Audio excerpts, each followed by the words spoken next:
Welcome to the Football Show on PLZ Soccer, sponsored by Arnold Clark. I'm Peter Martin, absolutely delighted to have your company. With me in the studio, Alan Ruff and Barry Ferguson to talk about all the weekend's football and, of course, the emerging stories today.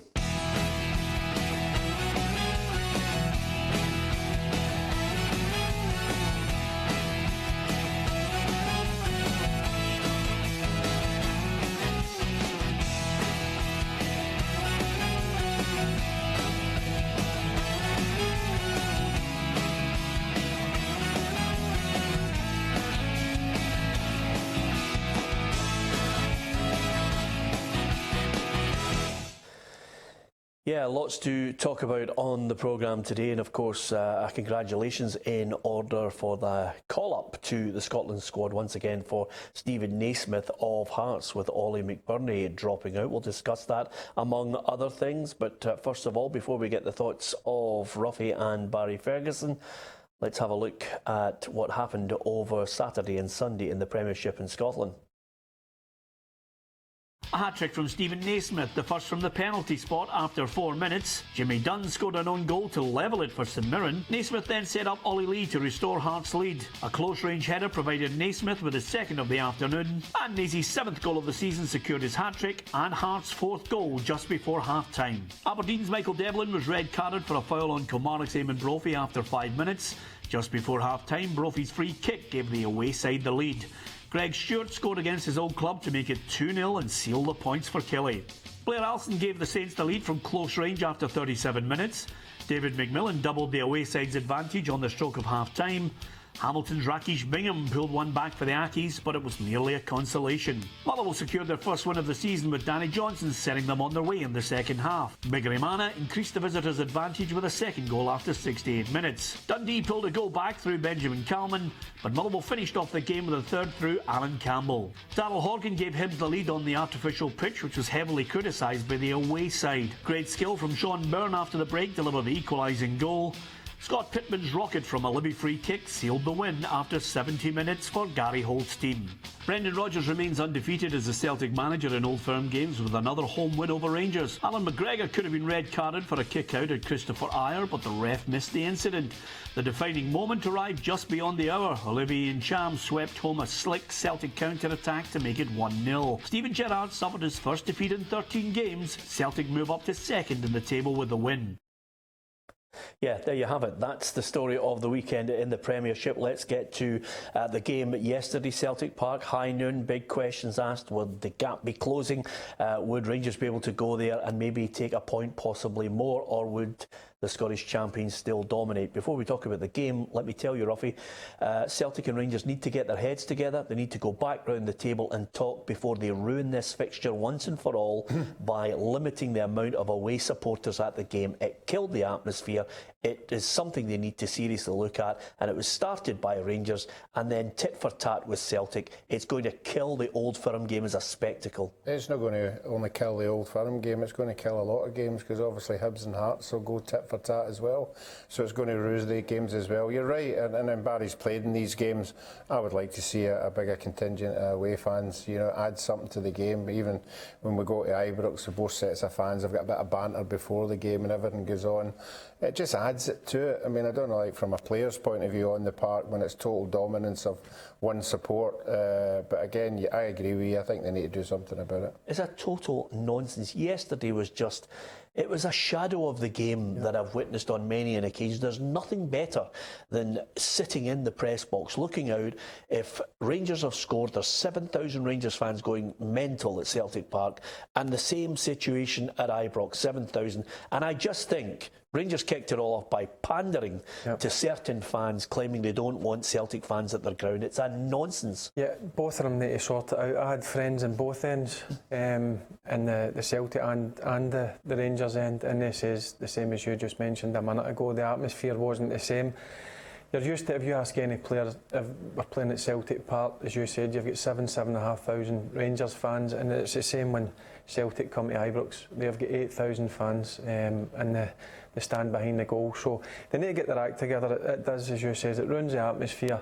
And if you ask any of the players, you certainly like to get a good atmosphere with half of the, maybe even a quarter of the stadium full of your opposition fans. So they need to sort it out quickly. OK, let's cut to the chase then of the game. We all had our predictions on Friday, Ruffy. I thought man for man Celtic were still a better team, and so it proved. I thought 1-0 flattered Rangers. Yeah, I think obviously we all know Rangers are a better side. I think Steven Gerrard has brought in better players. They do look better organised, but as we saw at the game yesterday, the dominance on the park's still there. You know, they completely bossed the game. I think it was something like 70% possession in the first half. I don't know what the game plan was in Rangers. Maybe it was to soak it up, maybe the first half, and maybe try and hit in the break. But they just completely dominated. And you're right, you know, although the score was only 1-0, if it hadn't been for Alan McGregor, it could have been 3 or 4 quite easily. So, yeah, I think Barry's touched on it briefly. It'll be an eye-opener for a lot of these Rangers players coming up here and playing in that game. And obviously they'll be hoping that they can improve as the year goes on. But if you're a Celtic supporter, that was just complete dominance. Yeah, it's hard for me to disagree with anything that Ruffy said. I watched the game in the house. I thought the first 45 minutes was the best that I've seen Celtic in a long, long time. Dominated possession. Only thing I would say that never really cut Rangers open, but they still had opportunities. I mean, if you went in at half time and it was 2-0 to Celtic or 3-0, I don't think you could argue.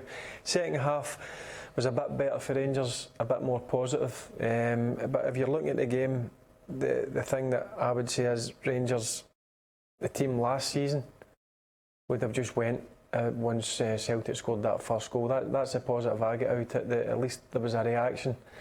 But I'm sure Steven Gerrard and the players will be disappointed. Because, listen, I can't sit here and lie. Celtic fully deserved the win. But again, there is positives. As I said, Rangers looked a bit more solid. I thought the two centre-backs were okay. Alan McGregor was outstanding. But we need to do better. I know it was a lot of players' debuts in the Old Firm game. But the next one, when Celtic come to Ibrox, they need to play better, because if they play like that, Celtic are going to win. Yep, OK, here's the reaction from both managers and, of course, two of the players involved. Scott Brown and first Connor Goldson. When I come here in pre-season, I heard a lot of people saying how much better they were, how they beat Rangers 5-0 last year, and I thought they were going to be like Barcelona. But I'm not just saying that. I thought there was such a down within our own football club of how big the gap was. We came here when we knew what we had to do in front of 60,000 Celtic fans, and we've done it. I think we've done our talking on the park yet again. We've dictated play for 90 minutes, and we could have scored a few more goals if it wasn't because of Griggsy. I thought he was fantastic for Rangers today. I've seen enough today to feel if we can get bodies back, get new signings up to speed. I believe we can be a match for Celtic, certainly in the next fixture. I think Rangers have been blew away in previous derby games, completely annihilated in scorelines that are not acceptable. I'm not saying 1-0 is acceptable, but I've seen enough today that we're working in the right direction. Like you will do as a coach and as a manager, you expect as the season goes on for your team to improve. So Stephen will expect his team to be better, and I'll expect my team to be better. But I think what we showed today was as I said, the spirit, which is very clear in the team, but also the quality, and the guys took the opportunity very, very well. But there's no doubt that Stephen going in there, he's made a difference to them. Alan, as far as goalkeepers are concerned, I think maybe Alan McGregor might find himself in trouble. It was a lash out at Christopher Ayer, lucky not to get a red card. Yeah, on the face of it, when you see it again, it looks bad. But again, I keep harping back to that Morelos incident at Aberdeen. If you're going to let Morelos off with that, it's just the same. It's a kick out, and unfortunately, I thought that Aberdeen Morelos one set a precedent of reacting to things like that. I think it's a red card, and not just because it's Alan McGregor. If anybody kicks out like that, it's deemed usually as a red card. But I wouldn't be surprised if it goes anywhere and gets thrown out again. Yeah, Barry, you mentioned that you thought McGregor was key to Rangers, one of the key signings of the summer. I thought he Celtic hit the bar hit the post, hit the bar, hit the woodwork on 4 occasions, but he produced for me 3 great saves. One of them I thought was world class. Yeah, for me, he's the best signing for Rangers. I says on here plenty of times before, he's going to earn Rangers 10, 12 points a season. You've seen yesterday, if it wasn't for him, I mean, he made, I think, for Lee Griffiths' free kick, and Ncham's, I thought that was a great save from Ncham. But even if you look at Lee Griffiths' free kick, it takes a deflection. It just shows you what a good save it was. But no, fantastic goalkeeper, big signing for Rangers, but he'll know himself. He's a lucky boy. He's reacted, but that's the type of character that he is. He'd be desperate to win. He'd be disappointed how the first half was actually going at that stage. I mean, Celtic were on top for most of it, so look, he'll know he's got away with one there, but who knows if the referee might say something about it after the game. Should Rangers have had a foul before Celtic scored? Look, I've seen them given, but I've got... What do you want, my Rangers hat on and my honest... Well, there's 3 options on this programme. You can have your Rangers hat, which then gets you pelters from everybody because you get no credibility on it, or you can have your objective, or you can have... There's still a third option. You can have your roughy option, which is take me on a mazy and say nothing. It's up to you. Listen, I've seen them given, but for me it would have been soft. Actually, I was watching it today on the TV again. Jack actually goes in, leans into Rogic as well, and there's a small flick. Listen, I've seen them given, but it would have been soft for me. Yeah, well, here's the reaction from Rangers manager Steven Gerrard, who clearly feels as if the 4th official said it was a foul, and if it's not a foul, why have the 4th official there? Well, why are they there? Say, for example, we're talking about a red card incident for them or for us, and the 4th official saying it's a red, it's a red. I think he'd come over, speak to him, and take the advice. Now, if he did and we were in the wrong and one of my men gets sent off, I'd look at it and I'd say it's a red card. But he hasn't come over to chat about it. But he shouted, I mean, look back at the cameras, I'm sure you'll see it on Match of the Day. He's shouting foul, foul, foul. A few minutes later, maybe 5-6 minutes later, another foul that happened on us, the 4th official shouting foul, foul, foul, and we don't get that one either. I've said my piece, and I hope next time I see him and we have a little chat about it, he understands he's made a mistake. Okay, that's Steven Gerrard's take on it. You can give us your view at PLZ Soccer, of course, on YouTube as well when you're watching this programme, and on facebook.com/PLZ Soccer. So many talking points on the big game. Of course, over the weekend, all the talk was about Dembele and being allowed to go on the last day of the transfer window. I think Moussa Dembele, Ruffy, has said his piece. He's had a few tweets out there that forced the move, and then eventually Brendan Rodgers yesterday got the chance to offer his final say on this. I had a really close relationship with Moussa. Enticed him to come to here with a plan going forward, and he was desperate for the move. Of course, we wanted to try and keep him because we didn't have another option, but then there was a line that was overstepped from a behaviour perspective, and I've been in the situations enough times to know whether you can pull it back or not. And like I say, I needed to speak to Moose, and I had a few other senior members of my staff with me, and I just asked him, can you tell the guys and me in the room here that you received promises from me or any member of Celtic? And he was very clearly and categorically said no. So once he said that, that was fine then. I said, you can now go if you can get the move. Because as I said, there's a lot of integrity here within our staff and with our team and how we work.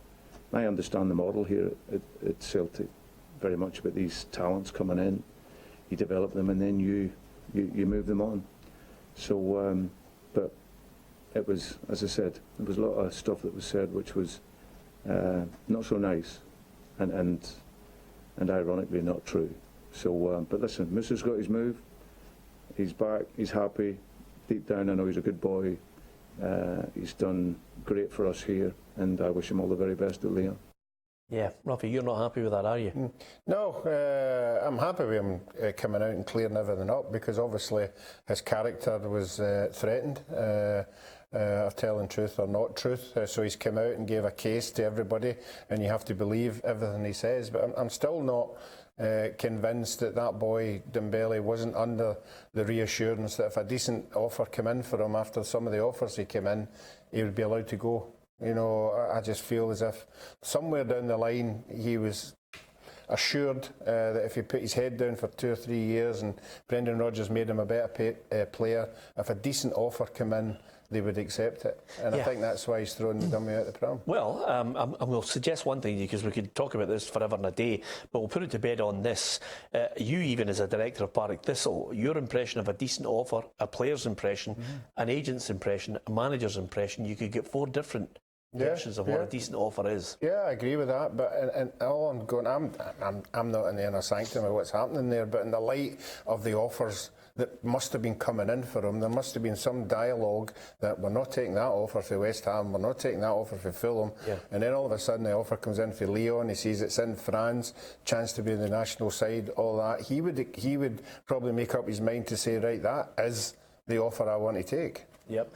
OK, you can give us your view on it, but right now life goes on for Celtic after Moussa Dembele. That's the Old Firm out of the way. Now let's talk about the league leaders, Hearts. We've been raving about them. They just keep going on. Great to see Stevie Naismith called back up to the Scotland squad. Ollie McBurney obviously has called off. It's to the bonus of Stevie Naismith, because he scores a hat-trick. He's looked great in that Hearts jersey, and rightly so, a happy Naismith with the match ball. Yep, look, I played with Naisy. He's a top player, top guy, top professional, and look, a hat-trick, he deserves his call-up. I thought he should have been in the Scotland squad a bit earlier. Even last season, some of his performances for Hearts I thought merited to be in the Scotland squad, but it wasn't to be. But just shows you what type of character he is. I've seen a few interviews saying, look, I'm not giving up on Scotland.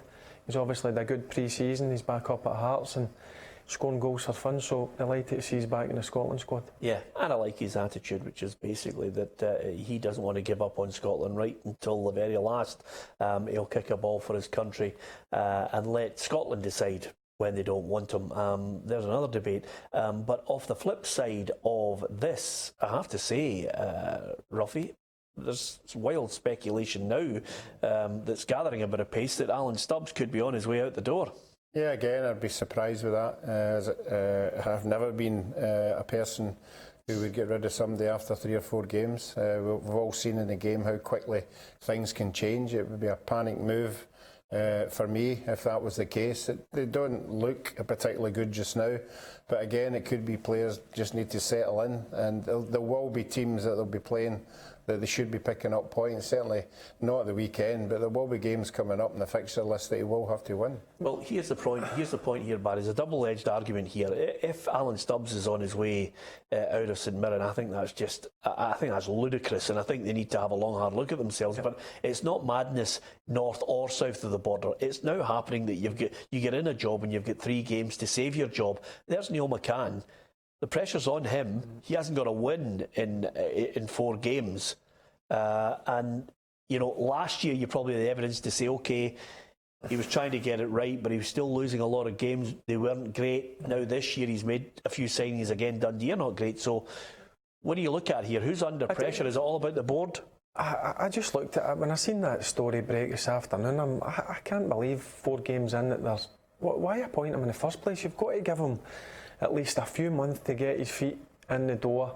They've just been promoted. It's a total different ballgame, the Premier League to the Championship. Quite a few of the players aren't his players either, remember, because Jack Ross made a lot of signings before he went to Sunderland. So I can't believe it. I can't believe the board are thinking of sacking him. But the other thing as well is Jack Ross made those signings, but this was a team coming from the Championship, Barry. To try and stay in the Premiership, it's a different kettle of fish. I think that's even more unfair towards Stubbs. Yeah, that's what I'm saying. The standard's night and day. I think there is a lot of good teams in the Championship, and it's a good league. But the standard for the Championship to the Premier Leagues, it's a massive jump. So they've got to be realistic as well, Superman. And Neil McCann, Ruffy? Again, you know, I'm going to give him the benefit of the doubt. I only saw the highlights, but at 2-1, the chances to make it 2 each. They're just not taking their chances when they're there to be given. Then they lose the third one, and then it's obviously everything falls round about you. But again, you know, it's early bells yet for him as well. Okay, the other thing I'm going to say to you right now is Hibs lost the game. Okay, 2 great goals, but it's a disaster, that pitch at Livingston. I mean, it's just a disaster, Ruffy. I don't care if they say it's here to stay. You've got to get rid of them in the top flight. I don't like them. Yeah, I would agree with that. I think, and we always get in this debate. We all know why they're there. We all know, you know, it's a money-making thing for smaller clubs. But if you're in the big league, you shouldn't be deemed as a smaller club. You should be deemed as a big club, and big clubs play on grass. Yeah, okay. What about Mikey Devlin? Has he got a case? He's going to appeal the red card. Aberdeen not happy with his red card. Kilmarnock went on to win the game by 2-0. And then off the back of the appeal, they say Derek McInnes has said that he reckons that Scott McKenna could go in the January window if they get a similar bid to the one maybe Aston Villa put in. Yeah, regarding Devlin, I think it's soft. I don't think it's a sending off. And I think Aberdeen are quite right to go and appeal it. In terms of McKenna, look, they had a £7 million offer. Is it going to be the same offer in January? You don't know. They might come in with a lower offer, but I like McKenna. I've said previous in the show again, I would like him to stay for the full season and get a right good season under his belt. He's just obviously, that was his first real season last year, done really well, get into the Scotland setup. So I think it'd be the best interest if he stayed the full season and then look to move next summer. Yep. Okay. There's a couple of things I want to try and sneak in before we go. Celtic have apologised for overcrowding at the incident that happened at Celtic Park. It's certainly unusual, Ruffy, and again, they managed to sort it out, but it was scary. There was 4 or 5 people needed treatment, one of them taken to hospital. Clearly a worry, you know, when you start to see overcrowding in areas like that in a new stadium. It's the first time in a long while. I think obviously they need to have discussions to sort that one out. It certainly doesn't look good in the pictures that I saw. You know, a confined area with lots and lots of people in it, and when you get that kind of scenario, people panic, and that's when you can get trouble. You know, but obviously in the light of the majority of supporters being Celtic, maybe they just never imagine that kind of volume coming in at the one time. Yeah. Gareth McCauley has signed for Rangers. Good signing, Barry? Yeah, he's experienced. I think that they needed cover at centre back in case Golson or Katic pick up an injury or a suspension. As I say, he's really experienced international player, so I think he'll be a good backup. Yeah, and I can think of no better person to ask the last question to than yourself, Barry. No, I don't mean to be disrespectful to you, Ruffy, but you were a former Scotland captain. Andy Robertson is the new Scotland captain. Can you give me your appraisal of that young man leading our country? Yeah, well, obviously they were ready to appoint. I think him or Kieran Tierney would have been both of them great appointments, but listen, he's playing at a top club, at the top level. He's playing week in, week out, and every time I watch the boy, I think he gets better and better. So I think a very good appointment for Scotland as captain. Yep, okay. Can't think of any greater praise than that from Barry on Andrew Robertson. It's a programme. Honestly, we could have gone on for another hour, but we don't want to prolong Barry's agony as he goes into a darkened room. He's taken the bulb out. We're amazed he actually turned up for the show today, to be perfectly honest with you. We're going to look back over all our predictions over the weekend. I wonder if Barry's going to still be out in front, or will I have put my nose in there, or will Ruffy have made a late blindside run to take the lead?